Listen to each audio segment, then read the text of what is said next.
The Last Crusade.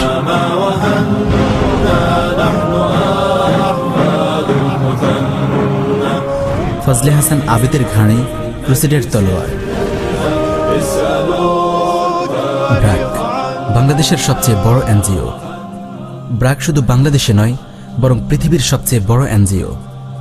বিশ্বের 14টি দেশে ব্র্যাকের কার্যক্রম বিস্তৃত এবং প্রায় 13 কোটি মানুষ ব্র্যাকের তৎপরতাভুক্ত। এখানে কাজ করে প্রায় 1 লক্ষেরও বেশি কর্মী, যার মধ্যে প্রায় 70,000 নারী কর্মী এবং 30,000 পুরুষ কর্মী। 1972 সালে ব্র্যাক প্রতিষ্ঠা করে স্যার ফজলে হাসান আবেদ, নাইট কমান্ডার বা কেসিএমজি। ফজলে হাসান আবেদের নামের শেষে লেখা হয় কেসিএমজি, যার অর্থ হল knight commander star of the order of Saint Michael and Saint George বা কেসিএমজি। ফজলে হাসান আবেদের নামের শেষে লাগানো এই কেসিএমজি শব্দটির সার্থকতা বুঝতে হলে আমাদেরকে ফিরে যেতে হবে আজ থেকে প্রায় 900 বছর আগের ইতিহাসে, যখন ইসলামের বিরুদ্ধে ইউরোপিয়ান খ্রিস্ট সাম্রাজ্য প্রথম ক্রুসেড শুরু করেছিল। পবিত্র জাজিরাতুল আরবের সীমানা পেরিয়ে ইসলামের পতাকা দ্রুতগতিতে ছড়িয়ে পড়ছিল ইউরোপের মাটিতে। 1095 সালে মুজাহিদ বাহিনী খ্রিস্টানদের শক্তিশালী দুর্গ কনস্টান্টিনোপলের সীমানায় এসে পৌঁছায়। খ্রিস্টান সম্রাট অ্যালেক্সিয়াসের অনুরোধে রোমের ক্যাথলিক পোপ দ্বিতীয় আরবান 30,000-এর এক বিশাল বাহিনী নিয়ে মুজাহিদ বাহিনীকে প্রতিহত করে। এভাবেই শুরু হয় ইসলামের বিরুদ্ধে খ্রিস্টানদের ঐতিহাসিক প্রথম ক্রুসেড। আজকের দিনের ফজলে হাসান আবেদের মতো প্রত্যেক যুগেই এমন কিছু মির্জাফর ক্রুসেডারদের পক্ষে কাজ করেছে, যারা ক্রুসেডের তলোয়ার নিজের কাঁধে তুলে নিয়ে খ্রিস্টান বাহিনীর জন্য রাস্তা তৈরি করে দিয়েছে। এমনই কিছু মুনাফিকের সহযোগিতায় খ্রিস্টান ক্রুসেডার বাহিনী 1099 সালে ফিলিস্তিনের জেরুজালেম অর্থাৎ মুসলমানদের প্রথম কেবলা মসজিদুল আকসা দখল করতে সক্ষম হয়। এর প্রায় 40 বছর পর জিহাদের ময়দানে আবির্ভূত হন ইমামউদ্দিন জঙ্গি রহমাহুল্লাহ। ইমামউদ্দিন জঙ্গি রহমাহুল্লাহের মৃত্যুর পর তার ছেলে নুরুদ্দিন জঙ্গি রহমাহুল্লাহ ক্রুসেডারদের বিরুদ্ধে জিহাদের ধারাবাহিকতা ধরে রাখেন। 1147 সালের এই সময়ে খ্রিস্টান ক্রুসেডার বাহিনী দ্বিতীয় ক্রুসেড ঘোষণা করে এবং আল্লাহ তাআলার অনুগ্রহে জিহাদের ময়দানে অবতীর্ণ হন তরুণ মুজাহিদ সালাহউদ্দিন আইয়ুবী রহমাহুল্লাহ, যার নেতৃত্বে মুজাহিদ বাহিনী খ্রিস্টানদের দখল থেকে মসজিদুল আকসা পুনরুদ্ধার করতে সক্ষম হয়। ইসলামের ইতিহাসে একজন মুজাহিদ ঠিক যেভাবে সকলের ভালোবাসা ও চূড়ান্ত সম্মানের অধিকারী হয়, ঠিক তেমনিভাবে ক্রুসেডারদের ভালোবাসা ও চূড়ান্ত সম্মানের অধিকারী হল একজন নাইট। নাইট হল ঘোড়ায় সওয়ার হওয়া অস্ত্রধারী বর্ম পরিহিত সেই ক্রুসেডার যে খ্রিস্ট ধর্মের বিজয়ের জন্য আমরণ যুদ্ধ করে। প্রথম, দ্বিতীয়, তৃতীয় এভাবে চলমান পরপর 9টি ধারাবাহিক ক্রুসেডে England, Germany, France, Holland, Belgium, Hungary, Austria, Armenia সহ সমগ্র ইউরোপ থেকে ফিলিস্তিন তথা মসজিদুল আকসা দখল করতে আসা ঘোড়সওয়ার ক্রুসেডার নাইটদের বিরুদ্ধে জিহাদের পতাকা উড্ডীন করেছিলেন ইমামউদ্দিন জঙ্গি, নুরুদ্দিন জঙ্গি, সালাহউদ্দিন আইয়ুবী রহমাহুল্লাহ এবং তার পরবর্তী মুজাহিদ বাহিনী। সেই সময় ক্রুসেডার নাইটরা মসজিদুল আকসা পুনর্দখল করতে সক্ষম না হলেও 1920 সালে এসে ক্রুসেডার ইংল্যান্ড তথা খ্রিস্টান ব্রিটিশ বাহিনী ফিলিস্তিন তথা মসজিদুল আকসা দখল করে নেয়। ইসলামের বিরুদ্ধে ইউরোপীয় খ্রিস্ট সাম্রাজ্য পরিচালিত সেই ধারাবাহিক ক্রুসেড এখনও চলমান এবং আরও অনেক বেশি বিস্তৃত, যা ন্যাটো, জাতিসংঘ শান্তিরক্ষী বাহিনী, আমিসম, আফ্রিকান ইউনিয়ন ইত্যাদি বিভিন্ন নামে ইসলামের বিরুদ্ধে আফগানিস্তান, সোমালিয়া, ইরাক, সিরিয়া, মালি, ফিলিস্তিন সহ বিশ্বের অনেক ভূখণ্ডে যুদ্ধ চালিয়ে যাচ্ছে। একটি বিষয় পরিষ্কারভাবে বুঝতে হবে, বদরের জিহাদ থেকে শুরু করে বর্তমান আফগান জিহাদ পর্যন্ত এই 1400 বছরের ইতিহাসে ইসলামের বিরুদ্ধে কুফফারদের এই চলমান যুদ্ধ শুধু সামরিক আগ্রাসনের মাঝেই সীমাবদ্ধ নয়, কেননা অতীতের অভিজ্ঞতা থেকে কুফফাররা বুঝতে পেরেছে সামরিকভাবে ইসলামকে চূড়ান্তভাবে পরাজিত করা সম্ভব নয়, বরং যতই কুফফাররা সামরিক আগ্রাসন চালিয়েছে তত বেশি মুসলিম যুবকদের মাঝে জিহাদের প্রেরণা ছড়িয়ে পড়েছে এবং ইসলামের ন্যায়নিষ্ঠতা, ইনসাফ, ভ্রাতৃত্ববোধে আকৃষ্ট হয়ে মানুষ ইসলাম গ্রহণ করেছে। অন্যদিকে জিহাদের এই প্রেরণার পেছনে শক্তিশালী ভূমিকা পালন করেছে মুসলিমদের পারিবারিক বন্ধন, কোরআন ও হাদিসের বিশুদ্ধ ইলম ও ভৌগোলিক জাতীয়তাবাদের বিপরীতে বৃহত্তর উম্মাহ কেন্দ্রিক চেতনা। জিহাদের এই মৌলিক উপাদানগুলোকে নস্যাৎ করে দিতে কুফফার বুদ্ধিজীবীরা মুসলিমদের মধ্য থেকে ফজলে হাসান আবেদের মতো কিছু ব্যক্তিকে নিযুক্ত করেছে। যারা মুসলিম উম্মাহর এই জান্নাতি বৈশিষ্ট্যগুলো বদলে ফেলার চক্রান্তে লিপ্ত হয়। ক্রুসেডারদের পক্ষ হয়ে বেসামরিক তথা সামাজিক, সাংস্কৃতিক ও শিক্ষাক্ষেত্রে মুসলিম উম্মাহকে বদলে দিয়ে ক্রুসেডারদের এজেন্ডা বাস্তবায়নে যারা অসামান্য অবদান রেখেছে, ক্রুসেডার ব্রিটিশ সাম্রাজ্যের পক্ষ থেকে তাদের নিযুক্ত করা হয় নাইট কমান্ডার বা KCMG হিসেবে, এবং ব্রিটিশ রাজ পরিবারের পক্ষ থেকে নামের শুরুতে যুক্ত করা হয় স্যার উপাধি। ব্রাকের প্রতিষ্ঠাতা স্যার ফজলে হাসান আবেদ হল তেমনই একজন KCMG বা নাইট কমান্ডার। ক্রুসেডারদের সাথে ফজলে হাসান আবেদ এবং ব্রাকের পারস্পরিক সম্পর্ক, অসংখ্য সম্মাননা ও উপাধি প্রাপ্তি ইত্যাদি নিয়ে আলোচনা করা আমাদের উদ্দেশ্য নয়। মুসলিম বিশ্বে, বিশেষ করে বাংলাদেশে ব্রাক কিভাবে ধীরে ধীরে কুফফারদের এজেন্ডা বাস্তবায়ন করেছে, উম্মাহর সামনে তা উপস্থাপন করাই আমাদের মূল উদ্দেশ্য, যেন আমরা আমাদের শত্রুমিত্র চিহ্নিত করতে পারি ইনশাআল্লাহ। ব্রাক এবং ব্রাকের সমমনা এনজিওগুলো সাধারণত আমেরিকা, কানাডা, অস্ট্রেলিয়া, ইউরোপ সহ বিভিন্ন ক্রুসেডার দেশের সরকার, ইহুদি ডোনার, চার্চ এবং বিভিন্ন বহুজাতিক কোম্পানির কাছ থেকে ফান্ড সংগ্রহ করে থাকে। এখন স্বাভাবিকভাবেই প্রশ্ন আসে, যখন এই সকল ক্রুসেডার জায়নিস্ট লবি পৃথিবীর দেশে দেশে ইসলামের বিরুদ্ধে যুদ্ধে লিপ্ত, ঠিক তখন কেন তারা মুসলিম দেশগুলোতে বাহ্যিক দৃষ্টিতে দৃশ্যমান বিভিন্ন সেবামূলক খাতে দান করে? কি এর রহস্য? এই বিষয়টি বুঝতে হলে আমাদেরকে দেখতে হবে ব্রাক বা ব্রাকের মতো এনজিওগুলো মুসলিম দেশগুলোতে কোন কোন বিষয় বা খাত নিয়ে কাজ করে যাচ্ছে এবং এর ফলাফল কি দাঁড়াচ্ছে। ব্রাকের বিস্তৃত কর্মযজ্ঞ নিয়ে এই ক্ষুদ্র পরিসরে আলোচনা করা সম্ভব নয়। আমরা শুধু ব্রাকের দুই একটি প্রজেক্ট নিয়ে আলোচনা করেই শেষ করব।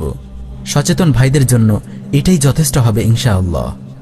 আমরা দেখতে পাই ব্রাকের অনেকগুলো কাজের মধ্যে একটি হল জন্ম নিয়ন্ত্রণ বা জনসংখ্যা নিয়ন্ত্রণ।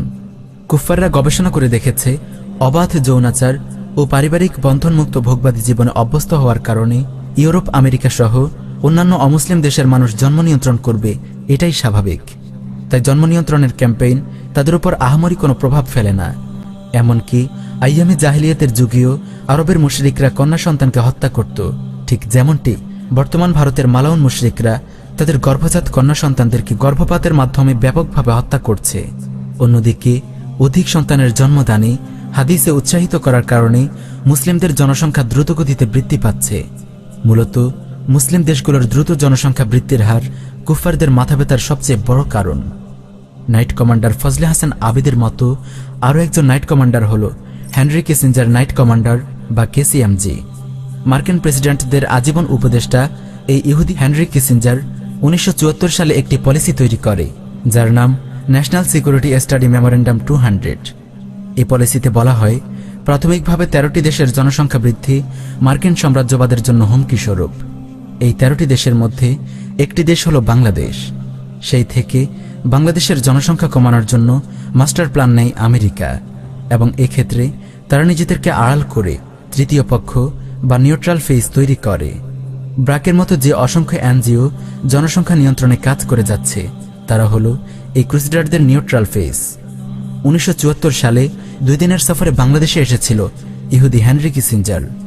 সে সময় বঙ্গবন্ধুর সাথে আলাপচারিতায় হেনরি কিসিঞ্জার বলেছিল, জনসংখ্যা নিয়ন্ত্রণ অবশ্যই খুব গুরুত্বপূর্ণ বিষয়। বাংলাদেশে বিগত প্রায় 47 বছর ধরে ইহুদি রকফেলার ফাউন্ডেশনের অর্থায়নে মুসলিম জনসংখ্যা নিধনের এই গুরুদায়িত্বটি ব্রাক অত্যন্ত নিষ্ঠার সাথে পালন করে গেছে। এক্ষেত্রে ব্রাক এতটাই সফল যে 1972 সালে যখন বাংলাদেশে মহিলাদের সন্তান ধারণের হার ছিল গড়ে 6.9%, 2019 সালে এসে ধীরে ধীরে মহিলাদের সন্তান ধারণের হার কমে হয়েছে মাত্র 2.1%। 6.7 থেকে আমাদের এখন একজন মহিলা এখন 2.1 বাচ্চা নেন। এটা তো আমাদের একটা সাফল্য বলতে হবে। মুসলিম জাতির জনসংখ্যা নিয়ন্ত্রণের এই গোপন ক্রুসেড বাস্তবায়নের সহায়ক হিসেবে ব্রাক পাশাপাশি আরও কিছু প্রজেক্ট নিয়ে কাজ করে, যেমন ডায়রিয়ায় আক্রান্ত হয়ে শিশু মৃত্যুর হার কমিয়ে আনার লক্ষ্যে ঘরে ঘরে ওরসেলাইন তৈরি করা শেখানোর প্রজেক্ট, টিকাদান কার্যক্রম ইত্যাদি। এগুলো বাহ্যিক দৃষ্টিতে খুব ভালো কাজ মনে হতে পারে, এবং প্রশ্ন আসে, মুসলিম জাতির জনসংখ্যা নিয়ন্ত্রণের সাথে ওরসেলাইন এবং টিকাদান কার্যক্রমের সম্পর্ক কোথায়? এর উত্তর সরাসরি ব্রাকের প্রতিষ্ঠাতার কাছ থেকেই শোনা যাক। এটা মানে আমাকে খুব অভিভূত করেছে আসলে, যে আপনার সাক্ষাৎকারে পড়েছি, আপনার মুখ থেকেও আগে শুনবার সৌভাগ্য হয়েছে যে সেই 72 সালে যখন ওর স্যালাইন নিয়ে মানে একটা ঘরে ঘরে যাওয়া শুরু হলো, সেই ছোট্ট গ্রামেও কিন্তু আপনারা গবেষণা করেছেন, মানে গবেষক দল পাঠিয়ে দেখেছেন যে মহিলাদেরকে শেখানো হচ্ছে কিন্তু বাচ্চার ডায়রিয়া হলে সেটা বানানো হচ্ছে না। এটা আপনার মাথায় কেন এলো যে সব কাজকে আবার গবেষণা দিয়ে এক রকমের সমর্থন করতে হবে, সত্যি প্রমাণ করতে হবে? মনিটরিং, আসলে মনিটরিং করতে হবে যে আসলে কার্যকর হচ্ছে কিনা প্রোগ্রামটা। আমার কথা হলো প্রথম একটা কর্মসূচি কার্যকর হতে হবে, তারপরের কথা হলো যে এটাকে এফিশিয়েন্ট করতে হবে, আরও কম কাজ করে কিভাবে আরও কার্যকর করা যায়। আর তারপরে থার্ড স্টেজ হলো এটাকে সারা দেশে ছড়িয়ে দিতে হবে। সারা দেশে ছড়িয়ে দিতে না পারলে এটার ইমপ্যাক্ট হবে না দেশে। দেশে ইমপ্যাক্ট কীভাবে হলো, সারা বাংলাদেশে শিশু মৃত্যুর হার কমে গেল। শিশু মৃত্যুর হার কমে গেলে মারা তখন আর এত বাচ্চা, এত শিশুর জন্মদান থেকে বিরত থাকতেন। বেড়ে গেল আমাদের জন্ম নিয়ন্ত্রণ কর্মসূচির আরও বাড়তে লাগলো, পিল ইনজেক্টেবলস এইগুলো ডিমান্ড বাড়তে থাকলো। আমাদের এখন 6.7 থেকে আমাদের এখন একজন মহিলা এখন 2.1 বাচ্চা নেন। এটা তো আমাদের একটা সাফল্য বলতে হবে।